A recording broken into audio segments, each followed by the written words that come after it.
Welcome to Happy Talks with Dr. Alice and Donovan. Dr. Alice Fong is a holistic naturopathic doctor and founder of Amor de Soi Wellness. And Donovan Jensen is a software engineer and founder of HowToHappy.com. Together, they're out to cause more happiness in the world. Hello, everyone. Welcome to Happy Talks. My name is Dr. Alice. This is my awesome co-host, Donovan. And today we are going to be talking about, is happiness internal or external? What are your thoughts, Donovan? Would you like to kick things off on this conversation? Internal or external, or maybe both? Yeah, so I think, some of the first things that come to mind are, let's start with external, right? Mhm. And if you think about happiness being external, if you think about it for more than 1 second, you're going to realize it's kind of a little bit shallow of an idea, right? You have seen or heard about people who have pretty much everything they could ever want and are still not happy to some degree. So we can kind of rule out external as at least the sole factor in producing happiness. Totally. But on the flip side, when you think about something like, let's say you live somewhere that has, no running water, and there's constant noise outside, and there's all sorts of violence and crime where you are, and there's a bunch of negative external things. Now, you're going to be able to moderate your happiness to a degree with using some internal strategies, right? The way you frame certain things, how you respond to certain things. But at a certain point, it's going to be much, much easier to be happy or optimize your happiness in an environment that is a little bit more conducive. So to me, sort of the first thing that comes to mind is it's got to be a mix of both. And I think probably internal weighs a little bit heavier, but before I just keep rambling on, I'll let you jump in and sort of share some of your initial thoughts. Yeah, I appreciate what you said, because what came to my mind is, definitely there's both internal and external factors, and we shouldn't just depend on our external factors to determine our sense of happiness, but it can definitely influence our ability to be happy. Like when you were talking about noisy environment, it just had me think about when I lived in San Francisco, and it was like super noise, like traffic, people screaming in the middle of the night, not the most relaxing environment, which not necessarily is bad. There was pros to living in San Francisco, easy to go out and check out places. It's walkable, like all sorts of things. But I remember just when I moved from San Francisco to Sacramento, it was so quiet at night. And initially it was a little disturbing because I was like, there's no noise, and it threw me off a little bit, but ultimately it was more enjoyable and it produced better quality sleep in my mind. So that in my mind, having a good health and well-being promotes my happiness in a way, in that sense, as well as, I had better support structures and, family, and I was just in a better health routine overall. So I felt like I was able to and I wasn't eating out nearly as much when I was in San Francisco. So ultimately I felt like my well-being was much better, more in check when I was in Sacramento. And therefore that led to a higher degree of happiness, just because I was able to care for myself in a better manner than I was in San Francisco. So that's what my initial thought was when you were sharing. Yeah, so what I heard was a lot of these like physical or well-being sort of factors, and that's definitely a huge piece of it. I think another big piece of it is going on to sort of the internal side is sort of your mindset and the way you approach some of the things that you interact with. And I think the most extreme versions of the internal happiness part are sort of Buddhism or Stoicism, right? That weigh really heavily into sort of, hey, you can sort of make inner peace and calm by sort of changing your mindset around things and doing different exercises and whatnot. But one of the things that I think would be interesting is, like, at what point does the balance sort of tip, right? Like in general, a monk, right, who's practiced a ton of meditation is going to be very calm and relaxed and able to control their internal state. But at a certain point, if you push those external factors really, really far, like if you didn't let them sleep for forever or eat or put them in a noisy environment or put them, you combine all of those things together. So right. to me, the way that I look at it is sort of a range, where it's like there are certain activities that you can do on the internal side that allow you to deal with more external problems. But there's also actions you can take to sort of resolve some of the external things that are coming up. And I think there is a camp of people who are very much in this mindset of like, well, you just need to choose to be happy and focus on the right things and stay positive and whatever else, and sort of ignore to a degree some of the things that you can do in your external environment to really improve sort of the environment or the fertility for like creating happiness. Right. I'd be curious what some of your thoughts are around that. Yeah, I just imagine a monk, if well, monks generally, I think, live in like sanctuary type of environments where it's peaceful and calm. So I think that induces their sense of peace and calm. But I was just thinking, I'm like, man, what if a monk was just living in the heart of San Francisco? Someone was like screaming. Like, I mean, I think they can maintain it better than the average person probably because of their training and their experience. But I'd be curious, how well they would be. So I think, yeah, you can take yourself out of like a stressful environment, whether that's a living situation or maybe it's a work job situation, or maybe it's a relationship that's stressful for you, whatever that might be, to promote happiness. But at the same time, it's like, sometimes you can't just quit your job or you can't just quit your family kind of a thing. So what I often tell a lot of my patients is like, you can learn, like, you can't change people, they're going to be people. And sometimes you can't just quit them like your family. So you can learn to regulate yourself and your own emotions and your own stress response. So whatever they do or say doesn't impact you as much, because they're going to just be them. But what you do on an internal level, how you develop yourself on a personal development state or regulating your nervous system, whatever that might be, can help you like not be bothered or sucked into having that tick away from your happiness, I guess. You get what I'm saying?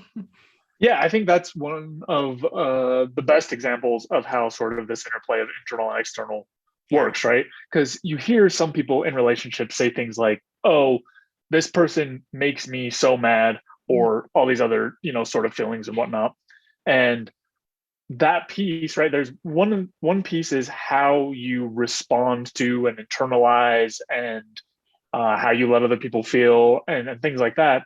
But another piece is, on the external side, if you are just, let's say you get to a place where you can kind of accept most of that stuff without it bothering you, if you're not also taking the action to say like, hey, you're doing this thing and it's impacting me negatively, or hey, I would prefer if you do X instead of Y, or basically opening up the conversation to shape sort of some of their behavior. And you can't 100% guarantee that they're going to do it, but if you only work on that internal half, then you may end up in sort of like a toxic relationship where you're just accepting or okay with all of the negative things that are happening, or just a relationship that's not ideal and negative things are happening and you just learn to manage them instead of learning to manage them and sort of working with the other person to find a better sort of baseline. So I think that's like the best, or one of the best examples for how you can't just do one or the other, right? Because the other path would be full external and just saying like, you can never act like this. I'm gonna freak out every single time. We're gonna fight every time, and it's gonna be this huge problem no matter what. And maybe for some behaviors that is the correct course of action, but for the most part, if you go on that full external path and just try to force them to change, like you were saying, you can't necessarily control that. So you also need the internal balance or awareness to go, okay, and I guess it goes to like setting boundaries and things like that, where it's like, okay, I'm going to ask them to do this. If they don't, I'm going to act this way. And then having enough internal balance or resolve to sort of maintain that instead of getting sucked in and, oh, okay, you said this, now I'm mad and fight and expand and all that. Yeah, no, you make a really good point that should definitely be factored in, and that, it shouldn't be all internal, and, like their bad behavior shouldn't necessarily be acceptable, but it's also a matter of you, as well as hopefully that other individual that might be, a source of stress or heartache or whatever that might be, to develop communication skills, because that would definitely improve the situation. But, you know, a person's willingness, sometimes it could be one-sided, sometimes it's both people who want to, sometimes it's neither people. So it just, that definitely makes the difference, and it can help improve the source of. But I do want to kind of like, I think that is a really important piece, but I also think it's important, like I've heard, I want to like what I want to distinguish is that, like, we are technically 100% responsible for our own happiness, and we're also 100% responsible for our own suffering, which is not the fun thing to think about for other people. But it doesn't mean, like, because it's like we can't just blame all other people for why we're not happy. We have to like take ownership of that. But, other people can, I don't know what the exact word I want to use is, like influence, not necessarily fully responsible for our happiness, but just like can influence the balance of happiness in some degree. But, we have to own up to, like, maybe we have to set that boundary if they're not respecting what it is that we need for ourselves and our emotional state. Or maybe it's being able to learn and develop yourself on an emotional way to be able to communicate with them more effectively. I think there's a lot of ways to explore that. Yeah, so maybe we can argue a little bit. So I want to push back a little bit. I would disagree. Okay. That it's 100% that you're 100% in control of your happiness, right? Because here's an example, Right. is if my boss gives me a bonus today, right? I get a bonus. Yeah. Totally. I'm going to feel happiness probably before I have a chance to even act on sort of my interpretation of the event, right? Before I'm able to go, oh, like I really enjoyed this bonus and this is cool. And now I can buy this thing. Like I'm going to feel some amount of happiness before that even happens. But more to your point, and I think we're pretty well aligned. It's just like a minor semantic wording difference. But more to that point, whether or not I got a bonus or something like that would largely be dependent on a lot of actions that I had taken in the past, right? Like that's going to largely determine the sorts of things that end up happening. But that being said, I think it is extremely critical that you figure out which pieces of things that you are in control of and act on those, because the level of influence we have to determine a large number of events that influence our happiness is really, really high. Right? Like you were saying, if my partner is doing something that I don't like, I have the ability to communicate with her. I have the ability to work on sort of my emotional reactions to things. I have the ability to try to find a third-party coach or a counselor to help us. I have the ability, right? There are a lot of options for things to sort of improve the environment that I'm in, or sort of the outcomes of certain things. I would just minor argue that it's 100% in control, but we do have an absolute massive amount of influence over the way that things go. All right, back to you. Yeah. Well, I guess to elaborate on what more I meant, I kind of get where you're coming from, and it does make sense. But just like it's more about taking ownership and responsibility, like, and not putting blame onto other people for why you're miserable is kind of like where I was going with that. But also the fact that, yes, you can control a lot of how your life goes, but there's also a lot about life that you can't control. And that's kind of how it goes. And if you're going to let those things that you can't control really upset you and, bring you down and ruin your happiness, that's kind of like on you, because you're just so sucked into the ideas like, well, my life sucks, my job sucks, my relationship sucks, like, blah, blah, blah, whatever, all of these things suck. And that's why I'm unhappy versus, and it's like when you don't take responsibility, then you have like no power to do anything about that, versus like, oh, if you own your suffering as well as your happiness, then it gives you the power to do something about it. So yeah, I get where you're coming from. I guess this is where I wanted to like elaborate, because it could be a little confusing maybe. Yeah, let me try a different angle and we'll see if Okay. we're aligned Yeah. now. Yeah. So to me, it sounds like sort of what you're saying is when we take actions or have outcomes and we choose the interpretation where everything is completely out of our control. So, for Right. example, to say something like, I hate my job, this job sucks, Mm-hmm. without factoring in, you can get a different job. You can apply for other jobs. You can, start looking, or even to go backwards in time, you are the one who chose to take on the job. Maybe you didn't know what it was going to be or how it was going to be, but Right. sort of taking ownership over the actions that have gotten you there, as well as the ones that could potentially get you out of it. Because I think it's extremely common to see people say stuff like, oh, well, I hate this job, but I can't do anything about it. Or I'm not happy with my fitness level or my weight or whatever else, but I can't do anything about it. Right. Instead of sort of the, how do I do it sort of mindset around like, okay, I don't like this job. How do I find a better one? Okay, I'm not happy with my fitness level. What are my behaviors? What am I doing? How can I change them to get to where I want to be?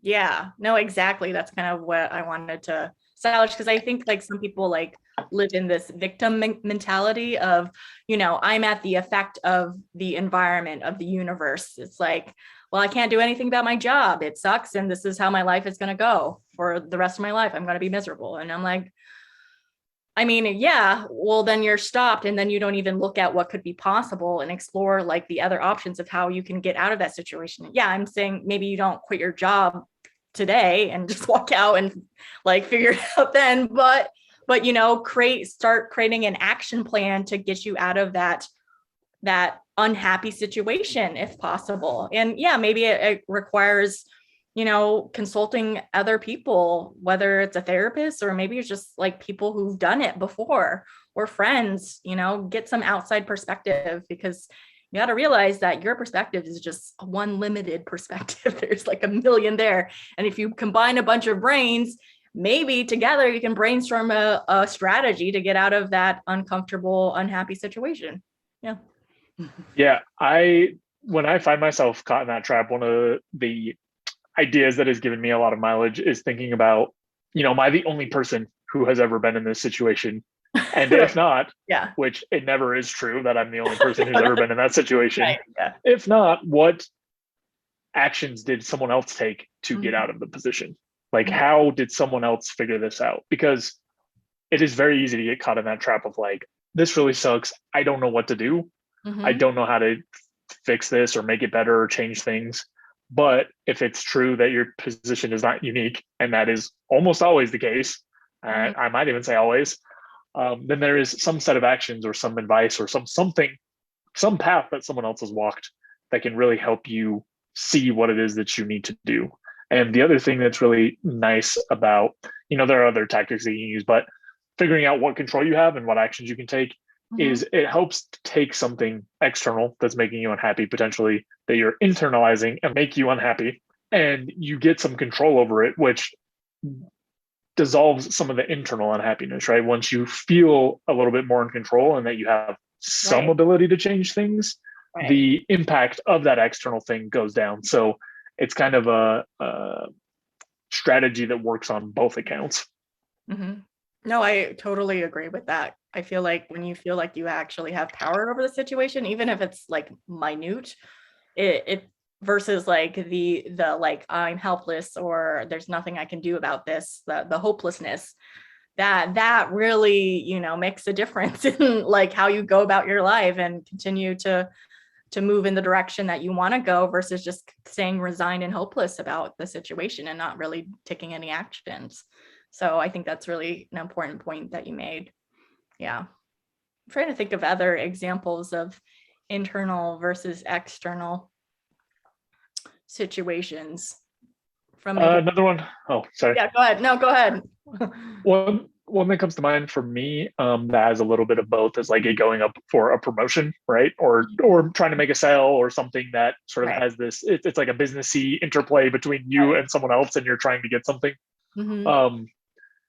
There again, I'll go with the promotion example just because I'm the most familiar with that.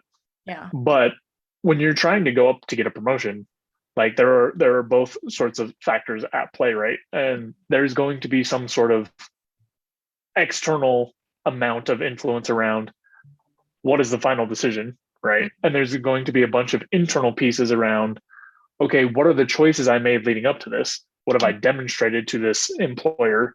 How have I sort of like won over the people around me and whatnot, as well as if it doesn't go the way that I'm hoping, how am I going to like manage that sort of event internally, and then how am I going to like act around other people and whatnot? Because I've seen people go up for promotions and not get it, and really dive deep, like headfirst into this idea of like, oh, the world's against me, everything sucks, without taking a more objective look at like, okay, well, what are the decision makers looking at? What evidence did they have to go on? Were you able to present everything? Is your position realistic? That's one of the huge ones I've seen, is a lot of people being in a job for 6 months, performing, average or worse, and going, why didn't I get a promotion? And it's really hard to actually take a serious look at, some of these things from an objective position. But I think that's another one. And you can tell me if you agree or disagree, that sort of has both sides of the equation at play. Yeah, no, I would agree that it does. And that's a good thing. It kind of reminded me of like, just for my own work situation, since I work for myself as a business owner, kind of like the same type of principle or idea applied to my line of work, in that like being a business owner, I am having to sell things. Like I sell my wellness program to people. And so I have people that are interested in it. And it's like, I know from like the sales training experience that I have that I can't be attached to the outcome, like regardless of how it goes. Cause it's like the moment you're attached, then you F up the sale. It's like you're coming off too pushy or whatever. And it's like, it's on them to like decide if this is the right thing for them.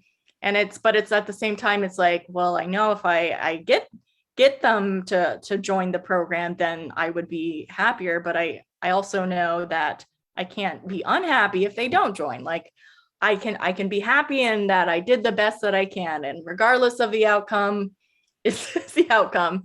And so I try to like focus but it's hard to separate that, as I find I try to just focus on like, I just want to be as authentic as I can and really get connected with them and really help them see how this can make a difference, and help them, make an empowered decision to do it or not to do it. It's like their choice ultimately, is kind of like helping me reframe it in a way of like, okay, regardless of the outcome, it doesn't matter. I'll still be happy. But, I have to admit, like, I think I'd be a little happier if I made the sale kind of thing. So it's kind of hard. It's like, yeah, it's like that internal struggle in a way. Yeah, it's definitely easier said than done. Yeah. It kind of brought up for me a concept that has got a lot of mileage for me around focusing on sort of the process and what you're doing as much as you can, more than the outcomes, to try to get your value out that way. Right. Instead of, and I think actually the best example for me at least is playing poker. Because, when I was first playing poker, and I haven't played a ton of poker, but when I was first playing, I didn't really have a strategy. I didn't really know what was going on. Sometimes I'd win and I'd be like, yeah, this is awesome. And sometimes I'd lose and I'd be like, oh no, like I got so unlucky and this sucks. And, there's obviously a large element of luck in that game. And when I switched my mindset, and this could be applied to way more stuff than poker is just, for me, a very clear example. But when I switched my mindset away from, hey, am I winning or losing these hands, to based on the information I had, did I make a good choice? And you can apply this, if you're doing sales, like based on the sort of skills or training I have, was I having the conversation with that person in a way that was authentic, or that hit, whatever skills I'm trying to work on? Or back to the promotion piece, like, am I doing the kinds of work that is building the skills that I want and the reputation that I want? And sort of looking at all of this from more of a process oriented frame, instead of looking at the exact outcome. And like you said, it's really hard to divorce yourself completely from the feelings associated with the outcome. But the more you can hone in on the process, the easier it is to not be so attached to the outcome. By the time that I, had been playing poker for a couple months, I no longer cared at all about the outcome of the game. And I was so focused on like, okay, here's what I did. Was that actually a good choice? And going back and sort of figuring out like, oh, actually, in this hand, I played it this way. Yeah, I won, but actually it wasn't a good choice. Like based on what I knew, like that was just luck. Yeah. And there are going to be events like that in life that map similarly, like, oh, wow, I really wasn't performing well and I still got promoted, but okay. So that's something that has done a lot of work for me, is just kind of trying to, as much as possible, hone in on the process and honing skills and my decision-making process and that sort of thing, instead of being really attached to these outcomes for events that have quite a bit of uncertainty, right? It's not 100%, like we talked about before. We still have a lot of ownership and control to a degree of what we do, but there is definitely an external factor as to whether, like, is this person willing to buy this product? Like, is it actually something they want and going to help them? And in certain situations, no matter how well you sell, it's not going to work because they don't want it. Yeah. Or, maybe they don't, like, they have their own situation and it's not a personal thing, that they don't want it. But yeah, I think that's a really good point that you made, in that we really, I like that you focus on like the processes versus like the actual outcome of, because I think when you get attached, or if you let the outcome determine your happiness, the wins or losses, it's just like, that's something you can do the best you can and you can still not get the outcome that you want. So if you focus on like doing the best that you can, like, did you make a good choice in that poker play? That's something you actually have a little more control over, versus like the outcome ultimately is partly up to chance to some degree, not 100%, but like to some degree it's up to chance. So it's like, if you focus on that, you're really kind of letting that dictate like how you show up in the next hand. If you're like, oh, well, this hand sucks, so the next hand I'm like, you're kind of like feeling defeated and you lost some money. You're like, why do I want to play? Then you don't really enjoy the process anymore, versus like going into like, oh, I want to learn and I want to get better and I want to just make good choices regardless of whatever happens, versus applying that to sales of, if I was just so focused on like all the sales that I don't make, then I would probably not be in the industry that I work in. It's like, I wouldn't be a business owner. And if I just focus on, I want to just have a real good conversation and to really get connected and authentic with people. So even if they don't buy, it's like, it's still a win in my mind, because I was focused on like the process and how I was in the conversation versus like whether they bought or not. So, and that gives me the ability to continue going versus feeling defeated and just like, I don't want to do this anymore, kind of a thing. Yeah, no, I think that's a great point. When you're able to focus on the process and sort of find the pieces that you can work on, or what could have been different that you actually had control over, not what could have been different from an external perspective, that frees you from sort of getting trapped in these negative mindsets of, well, I didn't get promoted again, it's never going to happen, I hate this job. Why bother? And allows you to look at, okay, since I went up for promotion, or, until the next time I go up, what can I change? What's missing? And in some of these situations, you have the ability to ask people and sort of gather more information and get yourself more pointed in the right direction. And another piece of it is, as you sort of develop more of these opportunities, the outcomes are likely to, or at least more likely to go in your favor. Whereas, on the default path where you're just getting frustrated and not really looking at the process and just kind of like, well, I really wish that I got promoted, but I didn't, I guess I'll just try again, and not changing anything, you're likely to get sort of the same outcome. So there is a number of benefits from trying to just hone in on the process and work from that perspective instead of from the outcomes. Yeah. And it increases your odds if you're continuing to go. Like if you were applying for a job, and there's so many variables with that. And I could understand, if I apply to 100 jobs and I don't get anything, I would feel pretty defeated. But at the same time, it's like, you could be defeated and just stop applying and think like, what's the difference? It's not going to make a difference. Nothing's ever going to happen. But then if you stop applying, then you're definitely not going to get a job. You're not going to do it. Nothing's going to be different. versus like honing in your resume, maybe working with a career coach. Maybe it's like building up some skills so your resume looks better, like whatever, taking those actions and like continuing to apply, even though it sucks getting rejected all the time. But that is going to increase your likelihood of getting a job in the future versus just giving up and doing nothing, essentially. It's not fun, but if you can just like focus on like, what can I build or what can I do differently or how can I get better? That gives you at least some hope to like continue on and persevere through it all. And events like that are awesome because in the sense that they happen very frequently. So you can do so, or they can, right? You can send out 100 applications in a week. It's going to be a really busy week, but that's a lot of applications. Yeah. In a week and see sort of what the results are. Right. And then depending on what they are, adjust your strategies, right? If you send out 100 and you hear back 0, then it's a pretty clear signal that you need to change your strategy in some way. Right. And the opposite, if you send out 100 and you hear back 80, which would be ridiculous, then it's clear feedback that things in the process are working. So not everything can you get that much feedback or have that many opportunities to sort of go to bat, but a lot of things you can. There are a lot of things that you can quickly sort of try stuff out, see what the results are, try something else out, see what the results are, and hone the process that way. Yeah, totally. Great. I think we covered this topic pretty well. Do you have any final thoughts, Donovan? Yeah, there's one other angle I wanted to bring up, and I don't know how much talk we'll get out of it, but there's this idea floating around in my head around like, okay, one of the things that you can do to increase your happiness from an internal perspective is to become more sort of less reactive, right? Become more able to manage your emotions, become more able to manage some of the ways that you interact with people and things.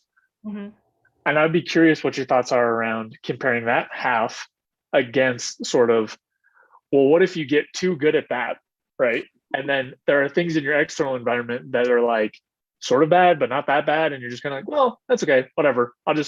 I can just manage it or make it work. To me, there's like this tension that has sort of been like rattling around in the back of my head that I wanted to sort of talk about and unpack a little bit. I could see that. Well, I think there's like, an important distinction I'd want to make out of that is like, there's a difference between like, not letting it get to you versus like, I don't care. I think there's a difference between like, I don't care. F it. Like they want to be an a-hole, then I will, whatever. That's the difference versus, they're yelling and screaming and it doesn't bother me because, ultimately that's about them and not me. And so I think that requires a little bit more maturity versus like feeling resigned about it, if that makes any sense. So I want to make that distinction and difference clear. And so I think if you can get to a point where if someone's like yelling and screaming at you and you can actually be like, hey, it doesn't have anything to do with me, which is hard when they're like screaming. It's just like internally your stress response gets activated and it's hard to, kind of calm yourself down and regulate and self-soothe and regulate. But I think it's possible, but it's just like, it's a hard skill to develop and it's a hard skill to practice because it's like our bodies are designed to get into that alert state. And in that state, like reactivity, technically, if you're just kind of being like avoidant or just like giving up or defeated, I think that's still a reaction. It's not like an angry outburst, but like avoiding, just giving up is still a reaction in a way to the external environment versus not actually taking it in internally, being like, hey, that's about them. That's not about me. I'm still a good person. I'm still enough. I didn't do anything wrong. It's like, that's about them, which literally was like a hard skill that I've had to develop. And sometimes I get, sometimes I don't. Sometimes I react like a human being. I think it's a matter of just to some degree, I think we'll all react depending on how severe the external like stressor is. But with enough training and practice, I think you can kind of get out of that reaction faster. And I do feel like, being cold or like just stoic is technically a reaction to whatever's happening over there. Does that make sense?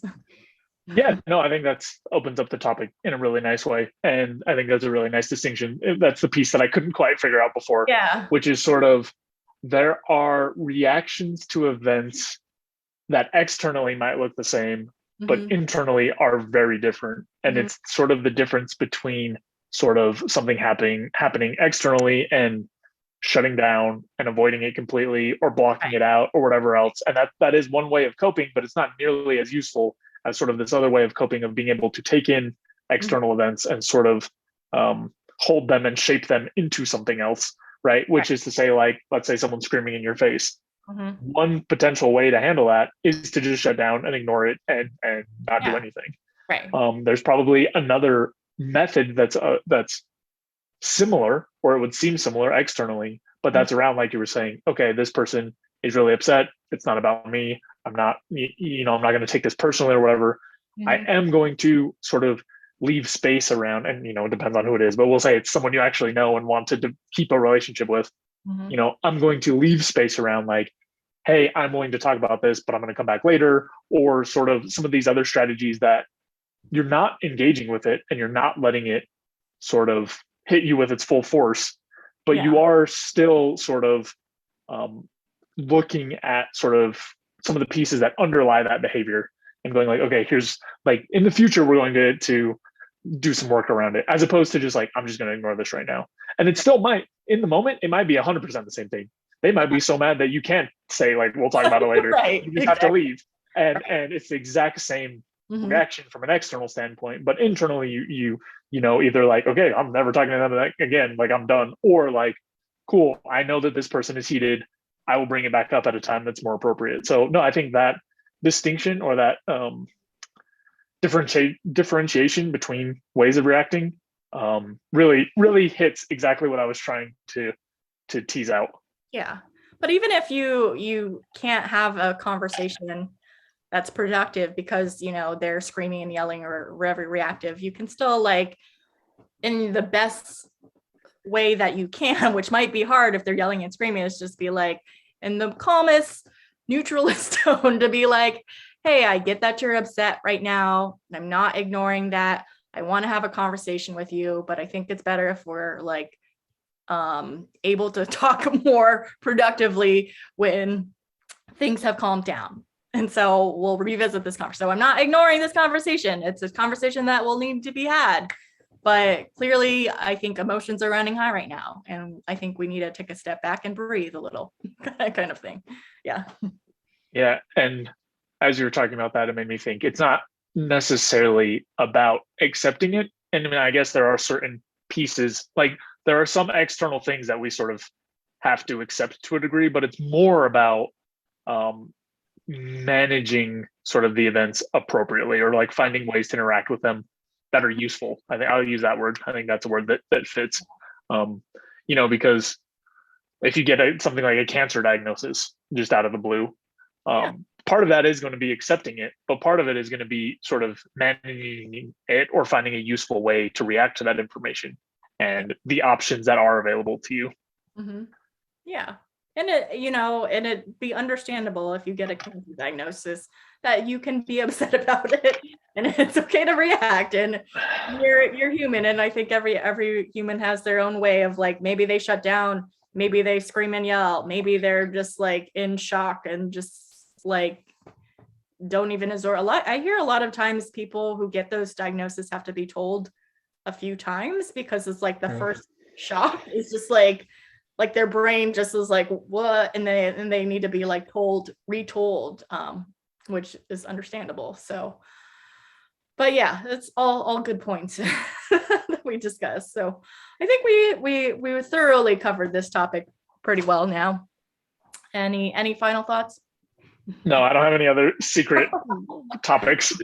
That was a good point. I'm glad you brought that up, because I think that's important for us and our audience to consider. All right, well, that's it for today. Thanks for watching. If you enjoyed the video, please take a second to subscribe, as it really helps out a lot. If you're looking for more content, there's all sorts of information over at howtohappy.com, And if you want something a little bit more condensed and concise, I've also written the book Mindscaping, which is essentially a framework for optimizing happiness. So we'll have the link there as well. And that's all I've got. Thanks again. I'll see you next time.